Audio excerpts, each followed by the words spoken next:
For a long time, and probably still today, there was a mandate for elected officials to really be tough on crime. And in doing so, part of what you saw in many places was a reduction of rehabilitation and with more warehousing. From your standpoint, does that work, or do we need to go to a scenario where somebody gets incarcerated, that they're required to go to school, they're required to get some skill sets so when they come back out into society they're prepared, which for a long time people thought that was being too soft on crime? There's been a significant shift in thinking over the course of the last 10 years, largely driven by the large numbers of nonviolent offenders with drug problems in our system, I believe. It used to be somebody else's problem. It's not anymore. And that realization has crept into our policymakers' understanding and approach, as well as our judges. There's no one who is immune to addiction, and the public is calling for us to be smarter in the way we handle that population.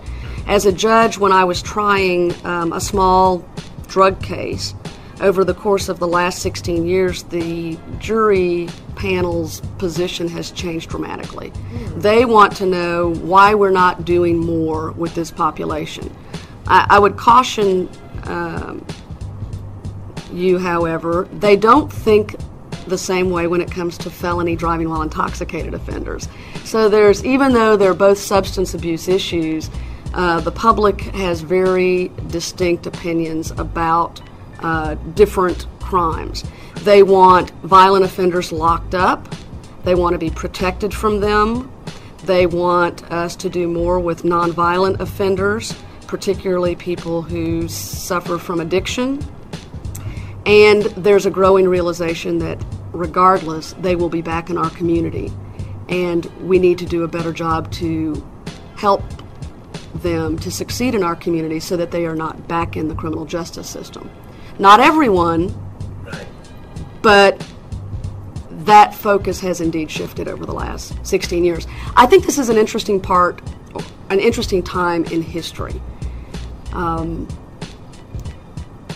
For the first time in many years, I'm seeing those who might characterize themselves as liberals and social progressives and fiscal conservatives, the lines have all intersected. And as a result of this particular point in time, everybody wants us to do a better job, be better stewards of tax dollars, and they've recognized that we cannot build our way out of our criminal justice issues. But we also have some years to look at. For example, with 3 strikes legislation that swept the country, those 3 strikers are coming home now, and people are realizing that the ones that were warehoused are big problems, so I think people are shifting.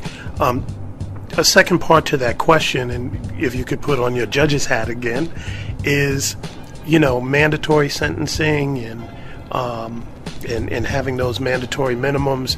Is that something that ties a judge and really is counterproductive, or is it really a good guideline that makes the job easier and maybe should be more, in place?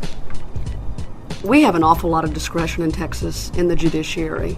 If the state is willing to give up their right to a jury trial in a particular case, I can give a habitual offender an opportunity for probation. And so, unlike the federal system and unlike some state systems, the judiciary in Texas has a considerable amount of discretion and has fought to maintain that discretion. Whenever the legislature has tried to come in and tell us we need to have a particular result or tie our hands, we have been, I think, very quick to point out that justice can only be done on an individual case-by-case basis where a judge is free to do what they believe is right within the confines of sentencing ranges.